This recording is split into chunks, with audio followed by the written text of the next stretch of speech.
Jika kalian suka sama misteri, tonton video ini sampai habis. Gua tahu durasinya emang agak panjang, tetapi jika kalian menonton video ini sambil dimengerti, gue yakin kalian akan suka sama video ini.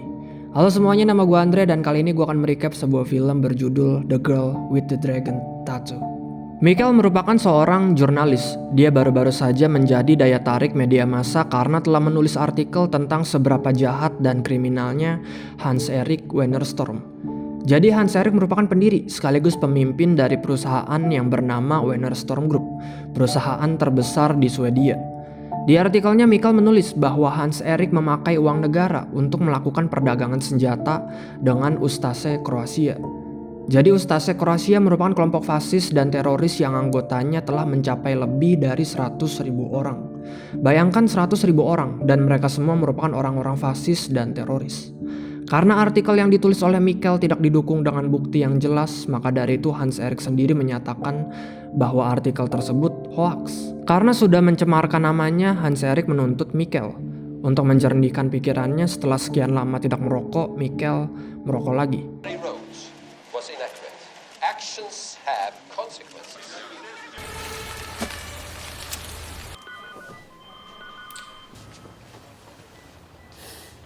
Michael pergi ke kantornya dan terlihat karyawan-karyawan di sana terdiam setelah melihat Michael datang. Michael bertemu dengan selingkuhannya yang bernama Erika.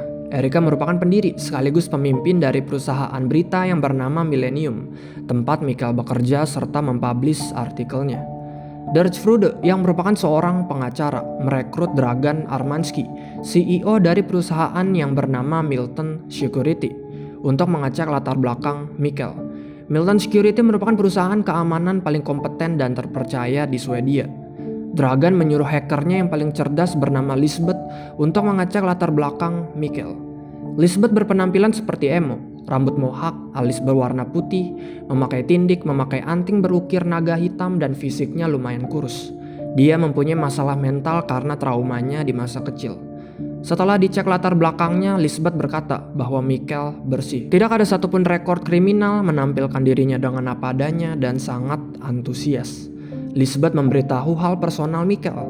Katanya Michael memiliki hubungan seksual sejak lama dengan bosnya di kantor majalahnya bernama Erika. Karena hubungan seksual tersebut, pernikahan antara Michael dengan istrinya jadi rusak. He's had a long-standing sexual relationship with his co-editor of the magazine. He performs cunnilingus.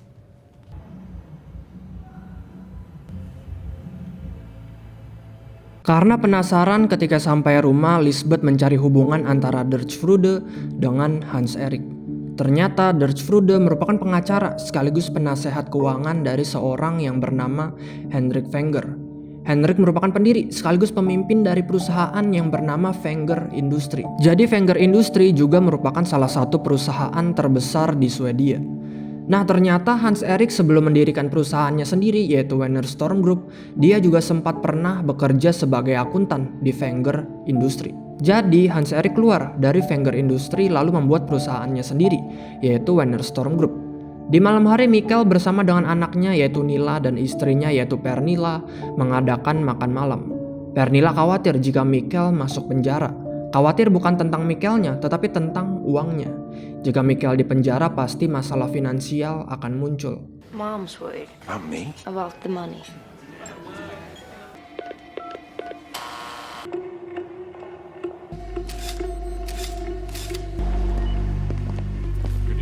Lisbeth menyamar menjadi wanita normal, masuk ke apartemen milik Hans-Erik untuk memfoto informasi apa saja yang dia dapat. Di samping itu, Michael, Nila, dan Pernilla melakukan makan malam. Michael melihat anaknya sudah sedikit religius karena sebelum makan dia berdoa terlebih dahulu. Ketika ingin makan, Michael ditelepon oleh Dirk Frude. Dirk Frude menawarkan Michael untuk melakukan pembicaraan pribadi dengan Henrik Wenger di pemukiman utara bernama Hedestad. Dirk Frude menjelaskan bahwa Henrik juga tidak suka dengan Hans-Erik.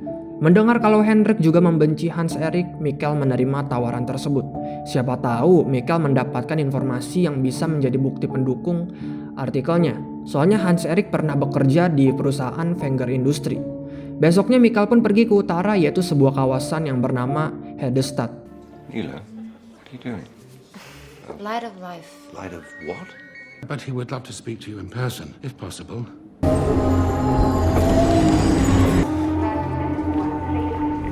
will be home tonight, if that's what you wish.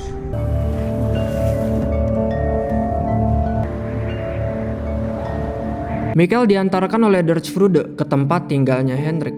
Suasana agak sedikit menyeramkan karena di sana sedang musim salju yang membuat hal sekitar tidak begitu jelas. Mikkel sampai, dia dan Henrik pun berbincang. Katanya dulu Henrik menjalankan salah satu perusahaan industri terbesar di Swedia bernama Wenger Industri. Jadi Wenger Industri sudah berkontribusi besar terhadap negara Swedia. Mulai dari rel kereta api yang perusahaan ini buat, memproduksi baja serta kayu yang membuat negara Swedia menjadi modern, serta memproduksi pupuk untuk para petani yang ada di sana. Henrik meminta Mikkel untuk datang ke sini bukan soal perusahaannya, tetapi tentang pembunuhan. Henrik menyuruh Mikkel untuk memecahkan misteri pembunuhan. Jadi nanti Mikkel akan menyelidiki orang-orang seperti pencuri, kikir, perundung, pokoknya kumpulan orang paling hina yang Mikkel akan temui, yaitu keluarganya Henrik. Solving a mystery, collection of people that you will ever meet, my family. Sementara itu Lisbeth membeli alat hacking dari kenalannya, jadi dia berencana untuk menghack Hans Erik. Alat hacking ini berfungsi untuk menyebarkan sinyal supaya Lisbeth bisa melakukan hacking dari jarak jauh. No, thank you. Harriet merupakan cucu perempuan dari saudaranya Henrik bernama Richard, dan Richard sendiri merupakan seorang Nazi. Dia mati sebagai martir karena Nazi di tahun 1940. Sebelum mati, Richard merupakan suami yang kejam. Dia selalu memukuli istrinya yaitu Margareta, serta putranya yaitu Gottfried. Dan Gottfried ini merupakan ayahnya Harriet. Dia merupakan seorang pemikat hati, buaya darat serta pemabuk. Pada tahun 1965, Gottfried meninggal tenggelam di pulau ini karena mabuk. Karena kematian Gottfried, istrinya yang bernama Isabella tidak sanggup mengurusi anak-anaknya.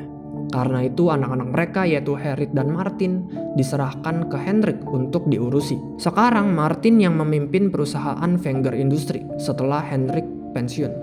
Pertanyaannya, sekarang Harriet di mana? Ternyata menurut Henrik, salah satu dari keluarganya ada yang membunuh Harriet. Jadi kronologisnya seperti ini. Pada tanggal 24 September tahun 1966, sekitar 40 tahun yang lalu, Harriet berumur 16 tahun. Pada saat itu Henrik beserta dengan saudara-saudaranya berkumpul di rumah untuk rapat dewan tahunan dan makan malam. Itu juga merupakan hari di mana terdapat pawai klub musim gugur. Harriet beserta dengan teman sekolahnya pergi ke kota untuk melihat pawai tersebut. Setelah dari pawai, Harriet kembali ke rumah pada pukul 2 siang. 30 menit kemudian berarti pukul setengah 3 siang terdapat kecelakaan.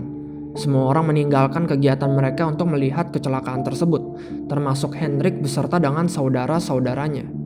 Setelah menyelamatkan orang yang mengalami kecelakaan tersebut, Henrik beserta dengan saudara-saudaranya kembali.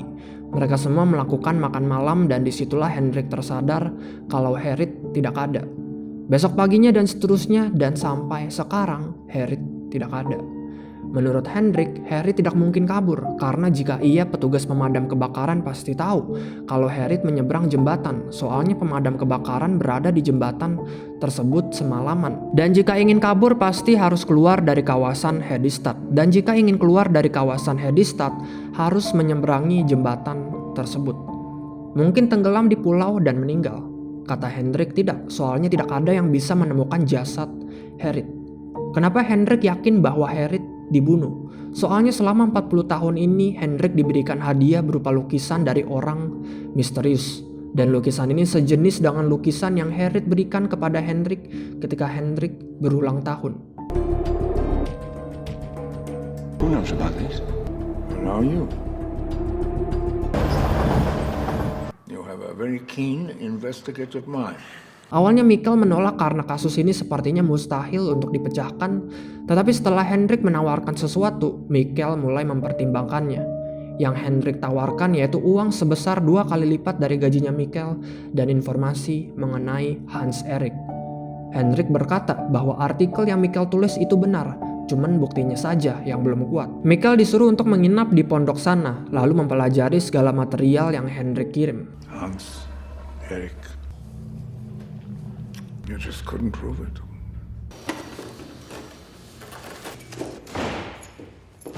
Sementara itu, Lisbeth kembali ke apartemen Hans Erik untuk menaruh alat hacking yang baru saja dia beli. Setelah itu membeli buku catur untuk diberikan sebagai hadiah kepada orang yang selalu merawatnya dari kecil bernama Nielsen. Tetapi ketika ingin memberikan hadiahnya, Nielsen sudah pingsan dan tertidur di lantai.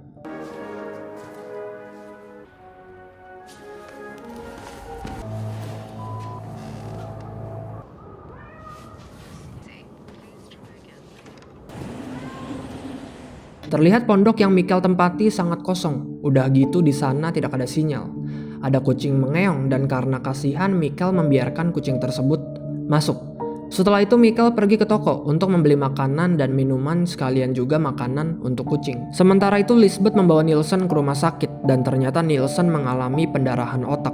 Tentu di situ Lisbeth sangat sedih karena hanya Nielsen satu-satunya orang yang peduli sama dia. Besoknya Michael dikirimkan berkas-berkas material tentang kasus Harriet. Setelah memasukkan semua berkas tersebut ke dalam pondok, Michael bertemu dengan Hendrik. Hendrik menjelaskan di mana saudara-saudaranya tinggal. Mulai dari Harald yang ternyata merupakan seorang Nazi juga. Terus putrinya Harald yaitu Cecilia. Terus Isabella yang merupakan ibunya Harriet. Terus ada saudaranya Cecilia yang bernama Birger. Ada Martin, keponakannya Hendrik sekaligus kakaknya Harriet. Dan ada Gunnar, umurnya 19 tahun ketika Harriet menghilang. Harold. Cecilia lives over there. Isabella, Harriet's mother, who lives there. Birger lives over there. Martin's house, Harriet's brother. Your house. Yes. Should always be kept on the suspects list. Supaya tidak bingung, Michael pun membuat bagan hubungan keluarganya Hendrik dalam bentuk struktur pohon. Setelah itu, Michael mulai merecap kronologisnya seperti apa berdasarkan laporan polisi. Pada pukul 9.45 malam, pemimpin polisi bernama Morel diinformasikan bahwa Harriet menghilang. Morel pun mencari keberadaan Harriet di sekitar kawasan Hedistad, tetapi tidak ketemu. Morel mengecek kamar Harriet dan terlihat semuanya normal. Mewawancarai semua anggota keluarga Wenger, tetapi tidak ada satupun yang tahu di mana Harriet berada. Morel bersama dengan relawan lainnya kembali mencari Harriet sampai dengan pukul 6.45 pagi, tetapi tetap saja tidak ada yang bisa menemukan Harriet. Michael pun bertemu dengan polisi Morel untuk menanyakan beberapa pertanyaan. Michael bertanya soal buku diari milik Harriet. Di halaman terakhir di dalam buku diari tersebut terdapat daftar nama dan angka-angka. Morel berkata bahwa angka-angka tersebut merupakan nomor telepon lokal. Dari yang pertama, nomor tersebut milik wanita bernama Margot. Ibunya yang bernama Magda membantah bahwa Margot mengenal Harriet. Dan nomor telepon keempat, milik seorang wanita tua bernama Rosemary Larsen. Jadi beberapa tahun sebelum Harriet menghilang, Rosemary Larsen sudah meninggal. Sisa 3 nomor telepon dan Morel berkata 3 nomor telepon tersebut tidak terbukti telah terlibat dengan menghilangnya Harriet. The other three were not connected in any way that I could find. How much is your rent? I pay my rent. Lisbeth bertemu dengan wali sah yang ditunjuk dari pengadilan untuk mengawasi apakah perlakuan Lisbeth baru-baru ini baik atau tidak. Orang ini bernama Bjurman, jadi Lisbeth dianggap oleh negara mempunyai penyakit mental atau kasarnya gila sehingga tidak bisa mengurusi dirinya sendiri. Maka dari itu tugas Bjurman yaitu mengawasi perilaku Lisbeth, apakah sudah membaik atau tidak. Jika sudah membaik, maka Lisbeth tidak akan diawasi lagi oleh negara. Tetapi jika perilaku Lisbeth masih belum membaik, maka dia akan terus diawasi oleh negara. Jika Lisbeth masih diawasi, semua uang milik dia berada di tangan Bjurman. Jika Lisbeth membutuhkan uang, harus izin dulu ke Bjurman. Masalahnya, Bjurman merupakan orang yang sangat mesum. Padahal sebenarnya Lisbeth sudah berperilaku baik, tetapi Bjurman memutarbalikan fakta. Karena sifatnya yang sangat mesum, jika Lisbeth ingin mengambil uang untuk keperluan tertentu, Lisbeth harus memuaskan Bjurman terlebih dahulu dalam hal seksual. I don't think you have. I'm leaving. Oh, Hop in. okay, thank you. Michael melakukan makan malam bersama dengan Martin serta pasangannya yaitu Liv. Sambil makan malam, Liv menjelaskan bagaimana dia dan Martin bertemu. Topik mulai terbawa ke kasusnya Harriet. Katanya setelah Harriet menghilang, performa perusahaan Wenger Industri menurun. Yang tadinya mempunyai 40.000 pegawai, tetapi setelah menghilangnya Harriet itu mulai menurun. Sekarang Wenger Industri hanya mempunyai sekitar 20.000 pegawai. Katanya saat itu Martin datang ke rumah pada pukul 4:30 sore setelah kecelakaan di jembatan terjadi. Bertanda saat Harriet hilang, Martin tidak ada di kawasan Hedistad.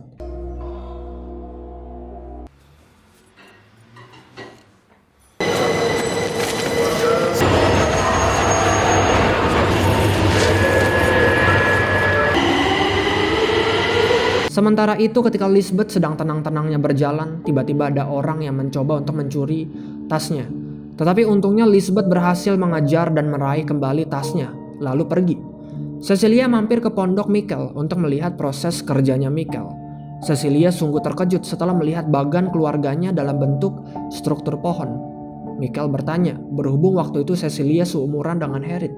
Harriet itu orangnya seperti apa? Karena Cecilia tidak begitu dekat dengan Harriet, dia menyarankan Michael untuk bertemu adiknya, bernama Anita. Katanya adiknya yaitu Anita lebih dekat dengan Harriet sehingga bisa dikatakan Anita lebih mengenal Harriet dari siapapun. Karena Cecilia tidak begitu akur dengan adiknya yaitu Anita, mereka berdua sudah jarang sekali berkomunikasi. Yang Cecilia tahu bahwa sekarang adiknya berada di London. Laptop Lisbeth rusak sehingga dia membutuhkan uang. Terpaksa mau tidak mau Lisbeth harus menemui Bjorman, dan ya, ini yang terjadi.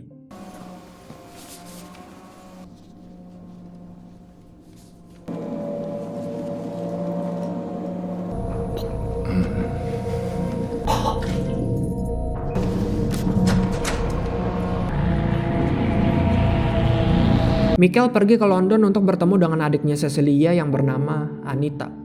Anita berkata bahwa Harriet merupakan anak perempuan yang sangat kacau, memiliki ibu yang lumayan gila, memiliki ayah yang suka mabuk-mabukan. Jadi bisa disimpulkan kedua orang tuanya Harriet yaitu Gottfried dan Isabella sangat kasar, terutama ayahnya. Anita juga berkata bahwa Harriet pernah mempelajari Alkitab dan mencoba untuk menjadi biarawati. Was he abusive? Mine. No, us. Actually, I need another advance on my allowance. Lisbeth membutuhkan uang lagi, maka dari itu dia menelepon Bjorman. Bukannya disuruh ke kantornya, Lisbeth malah disuruh ke rumahnya Bjorman. Lisbeth kira dia hanya akan melakukan oral seks lagi, tetapi ternyata kali ini lebih parah.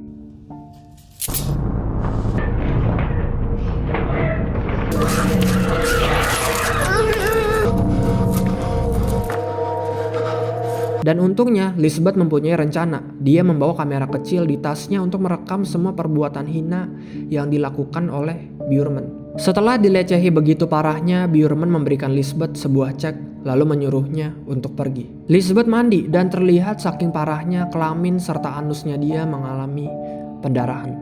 Erika datang untuk bertemu dengan Michael. Malamnya Erika dan Michael melakukan makan malam dengan Henrik dan Martin. Karena tahu bisnis majalah Erika mengalami masalah finansial karena kasus baru-baru ini yaitu Hans Erik, Henrik dan Martin ingin berinvestasi. Walaupun dari dulu sudah mengandalkan kebebasan, mau tidak mau Erika harus menerima investasi tersebut. Karena jika Erika menolak investasi tersebut, bisnis majalah dia akan bangkrut.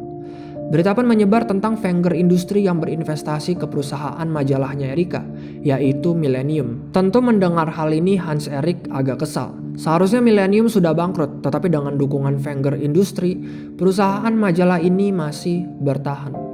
Lisbeth melihat laptopnya dan terlihat Hans Erik sedang mengirim sebuah pesan email tentang betapa kesalnya dia terhadap Wenger Industri setelah berinvestasi ke Millennium.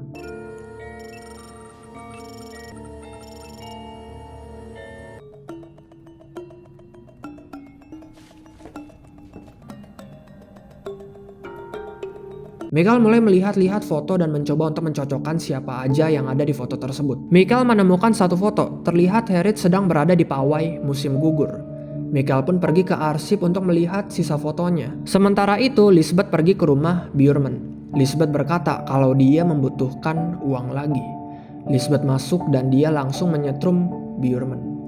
Michael mendapat sisa fotonya dan ketika dilihat frame per frame, Harriet seakan menoleh karena melihat sesuatu yang menyeramkan. Michael mulai bertanya, kenapa Harriet menoleh? Apa yang dia takuti?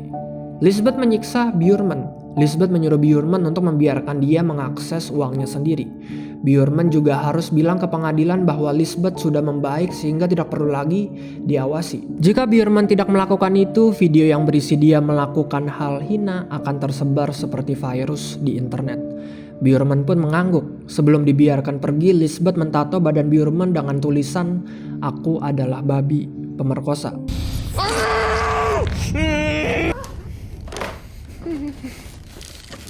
This video will spread across the internet like a virus.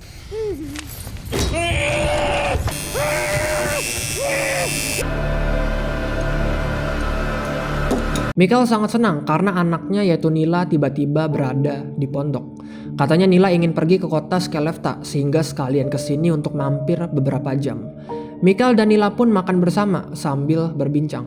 Michael meminta maaf karena dia bekerja mulu, jarang sekali mengisi waktu bersama dengan Nila. Setelah makan dan berbincang, Michael dan Nila pun berpisah. Nila sempat bilang ke ayahnya jangan terlalu keras kepada umat Katolik. Kenapa Nila bilang seperti itu? Karena ada kutipan Injil di mejanya Michael. Ternyata daftar nama dan angka yang ada di diary Harriet itu merupakan kutipan Injil, bukan nomor telepon lokal.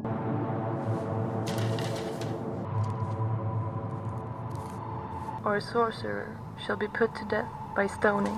Kutipan dari Injil tentang Rebecca Jacobson, yaitu seorang wanita yang menjadi cenayang atau ahli sihir akan dihukum mati dengan dilempar batu.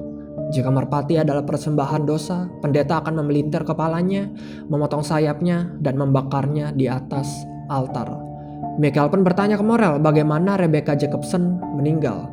Jadi dulu Morel pernah mengatasi kasusnya pembunuhan Rebecca Jacobson. Morel berkata, Rebecca Jacobson meninggal dengan cara kepalanya dipenggal, tangannya dipotong, lalu seluruh badannya dibakar, sesuai dengan apa yang ada di kutipan Injil. Michael takut karena Hendrik tiba-tiba mengalami koma. Jika Hendrik tiba-tiba meninggal, maka pekerjaan Michael sia-sia. Michael tidak akan mendapatkan informasi tentang Hans Erik. Tetapi untungnya Hendrik selamat dan sekarang sedang dirawat di ICU. Karena kecapean sendiri, Michael meminta seorang partner. Di Rijksrode pun muncul satu orang yaitu Lisbeth.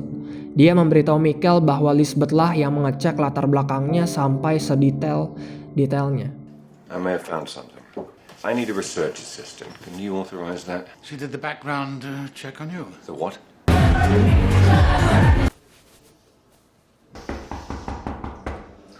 Di malam hari, Lisbeth pergi ke sebuah klub. Di sana dia mendapat seorang wanita. Lisbeth pun mengajak wanita ini ke apartemennya. Lisbeth bangun di pagi hari dan ketika ingin ke kamar mandi, ada orang yang mengetuk pintunya. Ternyata itu adalah Michael.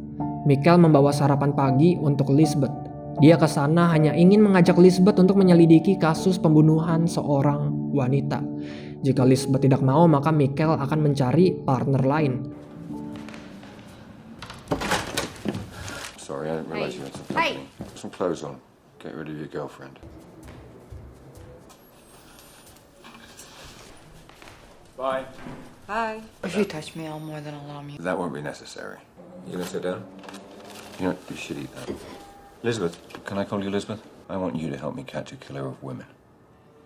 Mendengar kalimat pembunuhan seorang wanita, Lisbeth tertarik akan kasus ini sehingga dia mau menjadi partnernya Michael. Michael pun menjelaskan tentang kutipan Alkitab yang dia temui di diary milik Harriet. Michael tidak mengerti apa hubungannya kutipan ini dengan kasus menghilangnya Harriet. Lisbeth pun langsung mulai. Dia mencari semua informasi yang berhubungan dengan kata pemenggalan, bakar, altar, pendeta, dan PSK. Terus Lisbeth juga menambahkan nama yang ada di diary milik Harriet, yaitu Magda, Mary, Rebecca Jacobson, Rosemary Larsen, dan Sarah. Dan ketika dicari ternyata semua filenya berada di kantor polisi. Lisbeth pun pergi ke kantor polisi lalu mengambil semua file tersebut. Polisi mengingatkan Lisbeth untuk tidak muntah karena apa yang akan dia lihat itu sangat sadis. Michael pergi ke ICU untuk menjenguk Hendrik tetapi malah dicaci maki oleh ibunya Martin. Karena itu Michael pun kembali ke pondok. Tell him to pack his things and leave. Mother, please. There's no smoking in here. I apologize for my mother's behavior. But please, hurry. Malamnya Martin pergi ke pondok untuk meminta maaf kepada Michael atas ibunya yang tidak sopan. Tiba-tiba datang Lisbeth lalu masuk ke pondok tanpa menyapa sedikit pun. Michael mengatakan ke Martin bahwa dia mempunyai partner baru. yaitu Lisbeth. Martin pun pergi dan Michael pun masuk ke dalam. Michael bertanya bagaimana bisa Lisbeth tahu di mana pondoknya. Lisbeth mengatakan tidak susah. Lalu Lisbeth memberitahu semua yang dia dapat dari arsip kantor polisi. Ternyata banyak sekali kasus pembunuhan sesuai dengan kutipan Injil yang ada di diari milik Harriet. Mulai dari Mary, dia merupakan seorang PSK, meninggal karena diperkosa, ditikam dan tersedak serbet kebersihan. Cocok dengan Injil yang ada di diari milik Harriet, yaitu Imamat bab 20 ayat 18 yang berisi, jika seorang pria tidur dengan wanita menstruasi, dia membuatnya telanjang dan dia menguak air mancur darahnya. Terus ada wanita bernama Rachel Lund, bekerja sebagai pembersih dan kadang menjadi peramal. Meninggal karena diikat, dibungkam, lalu diperkosa. Kepalanya hancur karena batu. Cocok dengan Injil yang ada di diari milik Harriet, yaitu Imamat bab 20 ayat 27 yang berisi, seorang wanita yang menjadi cenayang atau ahli sihir akan dihukum mati dengan dilempar batu. Terus Magda ditemukan di lumbung, meninggal karena ditusuk dan diperkosa dengan menggunakan alat bertani. Sapi di bilik sebelah digorok lehernya. Darah sapi memercik kepadanya dan juga sebaliknya. Cocok dengan Injil yang ada di diari milik Harriet, yaitu Imamat bab 20 ayat 15 yang berisi, jika seorang wanita tidur dengan hewan, kau harus membunuh wanita itu dan si hewan, lalu darah mereka dipercikan kepada mereka. Michael bertanya apa hubungan semua ini dengan menghilangnya Harriet. Ternyata Harriet sedang mencari pelaku dari pembunuhan berantai ini. Itulah mengapa dia menulis Injil lalu mencocokkan nama korbannya di buku diari miliknya. Lisbeth mendapat satu petunjuk. Semua nama korban itu berasal dari Alkitab. Rebecca, Sarah, Mary, Rachel, semuanya itu berasal dari kitab Perjanjian Lama. Michael tersadar berarti para korban ini keturunan Yahudi. Dan pas banget banyak dari keluarga Wenger merupakan antisemit. Orang yang menganggap keturunan Yahudi sebagai musuh. Berarti pelakunya berada di keluarganya Hendrik. Which means they're all Jewish. They're of it's anti-Semites. There's one right there. Harriet's name isn't Jewish. They're encrypted. Please. That's one. What does that say there? Michael bangun dan terlihat Lisbeth sedang membuka laptopnya Michael. Walaupun dikunci, dengan gampangnya Lisbeth bisa membuka laptop milik Michael. Lisbeth kagum akan foto pawai yang ditemukan oleh Michael. Lisbeth tersadar di foto tersebut terdapat seorang wanita yang sedang memotret. Idenya, Michael mencari wanita tersebut lalu meminta foto yang dipotret jika masih ada. Karena jelas foto ini sudah lama. Ketika Michael ingin pergi keluar untuk merokok, kucing yang di awal Michael biarkan masuk ke pondok itu mati dalam keadaan dipotong-potong bagian tubuhnya.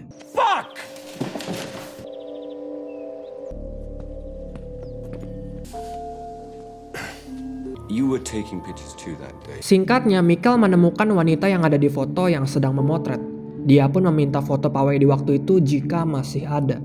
Dan untungnya foto tersebut masih ada. Wanita ini pun mengambil foto kenangannya. Lalu Michael menyalinnya. Michael mulai mencari siapa orang yang menakuti Harriet. Sampai-sampai di pawai waktu itu, Harriet menoleh ketakutan.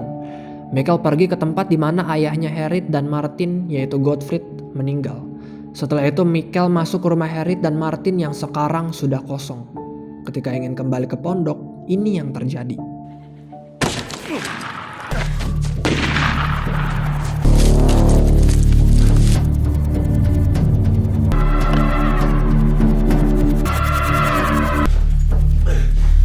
You're not a doctor.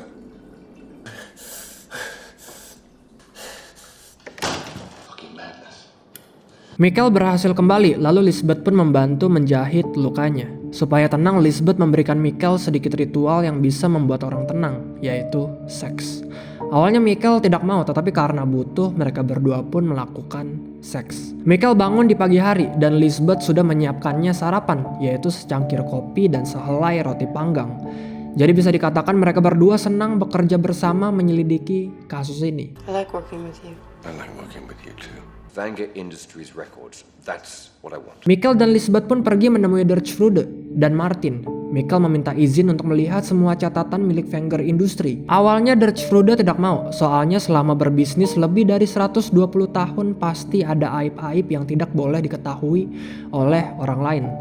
Tetapi demi bisa memecahkan kasus ini, Derchfrude mengizinkan Mikkel untuk melihat semua catatan Wenger Industri.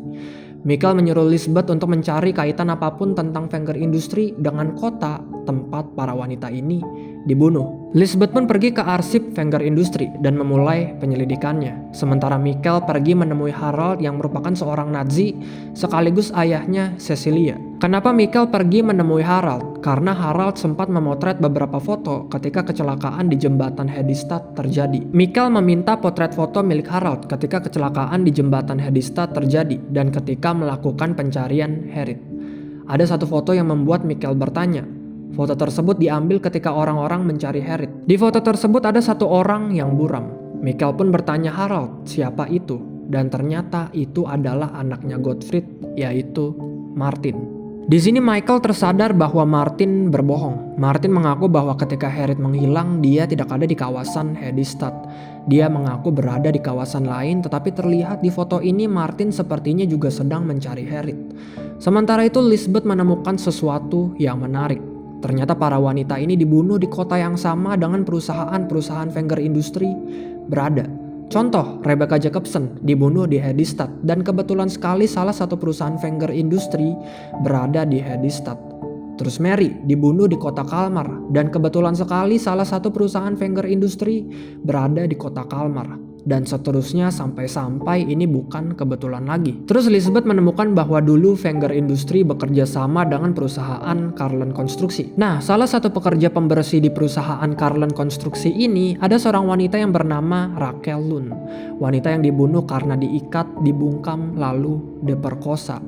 Kepalanya hancur karena batu yang cocok dengan Injil yang ada di diari milik Harriet, yaitu Imamat bab 20 ayat 27 yang berisi seorang wanita yang menjadi cenayang atau ahli sihir akan dihukum mati dengan dilempar batu.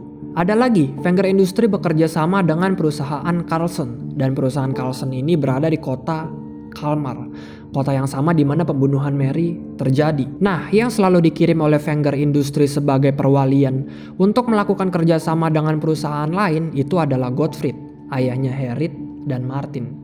Jadi semua pembunuhan wanita ini yang terinspirasi dari Injil kitab Imamat itu ada hubungannya dengan Gottfried.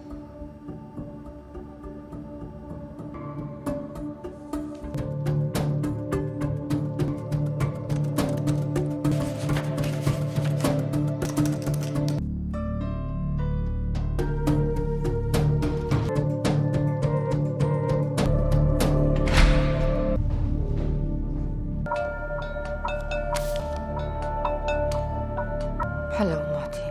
Sementara itu, Mikkel menemukan sesuatu. Ternyata orang yang menakuti Harriet di pawai musim gugur itu adalah Martin. Soalnya ketika dicocokkan, terlihat Martin ada di sana dengan menggunakan seragam kuliahnya. Yang menjadi pertanyaan, kenapa Harriet takut melihat kakaknya sendiri, yaitu Martin. Untuk menjawab pertanyaan tersebut, Mikkel pun pergi ke rumah Martin. Terlihat Martin tidak ada di sana sehingga Mikkel pun menyelinap ke dalam. Ketika sedang menyelinap ke dalam, Martin tiba-tiba datang dan inilah yang terjadi.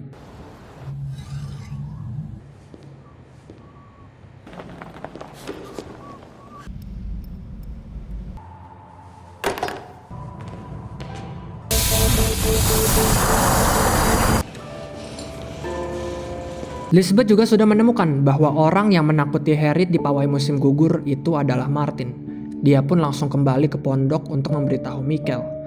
Tetapi di sisi lain Mikkel sudah ditangkap oleh Martin. Ternyata yang menembak Mikkel dari jarak jauh itu adalah Martin. Terbukti dari berbagai jenis koleksi senapan yang dia punya di rumahnya. Disinilah jiwa psikopat Martin mulai muncul. Dia katanya akan memotong-motong tubuhnya Mikkel dan partnernya, yaitu Lisbeth. Seperti biasa, sebelum dibunuh, diperkosa terlebih dahulu. Lisbeth sampai di pondok dan dia tahu kalau Mikkel juga menemukan hal yang sama, yaitu orang yang menakuti Harriet di pawai musim gugur itu adalah Martin. Lisbeth melihat kamera yang sudah dia tempatkan di berbagai sudut pondok dan terlihat di situ ada Martin sedang melihat-lihat. Bertanda ketika Mikkel menyelinap masuk ke rumah Martin di saat Martin tidak ada, itu si Martin sedang berada di pondok Mikkel. Lisbeth pun langsung bergegas ke rumahnya Martin. Sementara itu Mikkel sudah di momen akhirnya.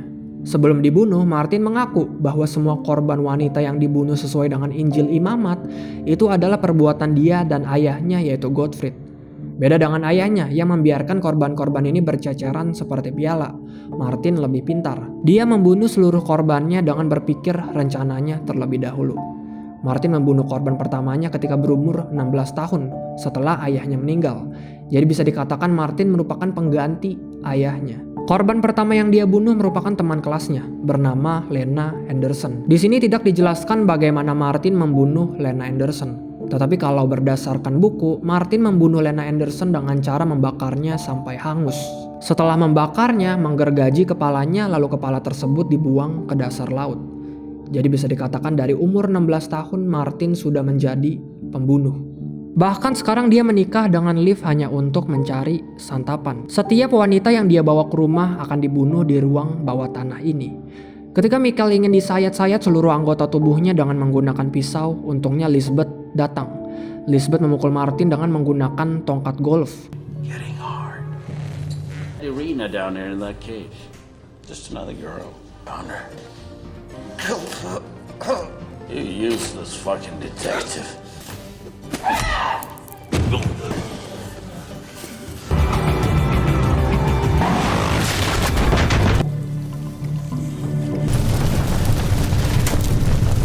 Martin kabur, tetapi untungnya dia mengalami kecelakaan dan mobilnya meledak. Martin meninggal dan berkat bantuannya Lisbeth, Michael selamat. Michael pun berterima kasih. Michael bertanya kenapa Lisbeth, wanita berumur 23 tahun, menjadi tanggungan negara. Karena menurut Michael, Lisbeth merupakan orang yang baik-baik saja. Lisbeth pun bercerita karena ayahnya yang sangat kejam, di umur 12 tahun Lisbeth membakar ayahnya hidup-hidup. Itulah mengapa dia menjadi tanggungan negara. Lisbeth menemukan foto Harriet di basement milik Martin. Menurut Lisbeth, Harriet sudah mati dibunuh oleh kakaknya sendiri, yaitu Martin. Tetapi menurut Michael, tidak. Menurut Michael, Harriet masih hidup dan tinggal di luar kawasan Hedistad. Karena ketika Michael mengatakan bahwa Martin membunuh adiknya, Martin malah menyangkal. Dan hanya ada satu orang yang tahu di mana keberadaan Harriet, yaitu Anita, adiknya Cecilia. Karena di waktu kecil Anita dan Harriet sangat dekat. Michael pun pergi ke rumah Anita untuk mengabarkan bahwa sepupunya, yaitu Martin, sudah meninggal karena kecelakaan. Di situ Anita terkaget dan dia langsung menutup pintunya. Dia tidak mau berbicara dengan Michael di malam itu. Michael memungkinkan probabilitas lain, bagaimana jika Harriet menyamar menjadi Anita. Besoknya Michael kembali bertemu dengan Anita dan kali ini Michael memanggilnya dengan nama Harriet. And she's shopping. Harriet. Nothing. Only that he loved her. Dan ya, Anita mengaku bahwa dia sebenarnya adalah Harriet. Dia yang sebenarnya selama 40 tahun mengirim lukisan secara anonimus kepada Henrik. Harriet pun bercerita kenapa dia meninggalkan keluarganya. Di umur 14 tahun itulah pertama kali Harriet diperkosa oleh ayahnya, yaitu Gottfried. Ingat guys, pertama kali berarti Harriet diperkosa oleh ayahnya berkali-kali. Ada saat dimana ayahnya Harriet bukan lagi ingin memerkosanya, tetapi ingin membunuhnya. Maka dari itu Harriet pun kabur ke dermaga. Karena mabuk, ayahnya mengejarnya sambil sempoyongan. Di saat ayahnya sudah sampai di dermaga, disitulah Harriet memukul ayahnya dari belakang dengan menggunakan pedal perahu. Ayahnya jatuh ke danau dan meninggal. Harriet melihat ke atas dan di sana terdapat kakaknya, yaitu Martin, yang menyaksikan semuanya. Besoknya Harriet bersama dengan teman-temannya pergi ke kota untuk melihat pawai. Harriet terkejut melihat kakaknya, yaitu Martin, dengan tampang yang cukup menyeramkan. Karena Harriet sudah merasa ketakutan, takut nantinya Martin malah menjadi pengganti ayahnya, Harriet kabur dan meninggalkan keluarganya. Harriet kabur dibantu oleh saudari dekatnya bernama Anita. Singkatnya, Anita berhasil membawa Harriet melewati jembatan di pagi hari dan semenjak itu Harriet sudah tinggal di luar kawasan Hedistad. Karena tidak ada yang bisa menemukan Harriet, orang-orang mulai berasumsi bahwa dia sudah meninggal. Karena mengetahui Martin sudah meninggal, Harriet pun bertemu dengan Henrik. Mereka berdua sangat bahagia karena selama lebih dari 40 tahun mereka tidak pernah ketemu. I barely even remember Veniston working here. Do anything with this. Yes, of course. Michael mendapat informasi yang sudah dijanjikan oleh Henrik. Michael kecewa karena bukti yang dikasih oleh Henrik tidak begitu kuat. Michael sangat amat kecewa karena dia merasa ditipu.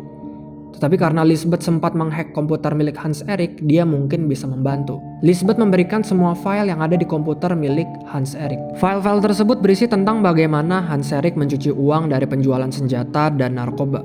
Dengan file ini terbukti juga bahwa Hans Erik berhubungan dengan sindikat kejahatan di Rusia. Ternyata file-file ini belum cukup untuk membungkam Hans Erik. Karena kasihan dan udah suka banget sama Mikkel, Lisbeth membantunya secara diam-diam. Dia meminjam uang kepada Mikkel yang alasannya untuk berinvestasi, tetapi sebenarnya dipakai untuk membeli alat hacking serta modal untuk menyamar. Lisbeth membeli paspor dengan menggunakan nama palsu dan dengan menggunakan foto penyamarannya.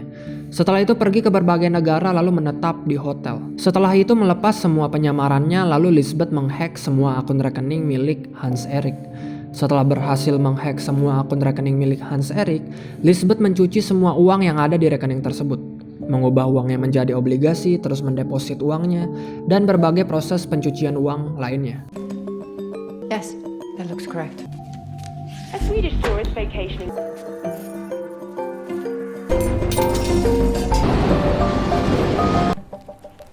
The man who is now. You look nice. I made a friend. Setelah mencuci uang milik Hans Erik, Lisbeth melepas penyamarannya, lalu kembali ke Swedia. Besoknya berita muncul, Hans Erik ketahuan telah mencuci semua uangnya dan tidak lama lagi dia akan dipenjara selama puluhan tahun.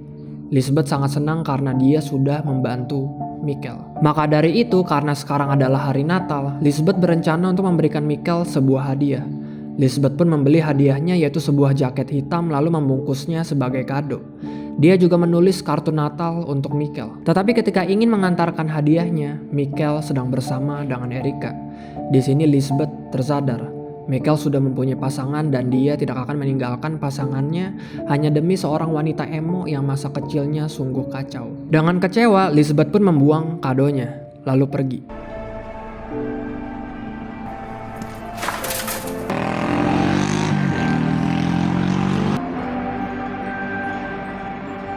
Semoga kalian bisa mengerti alur ceritanya. Film ini sangat rumit, jadi memang agak sedikit susah merecapnya.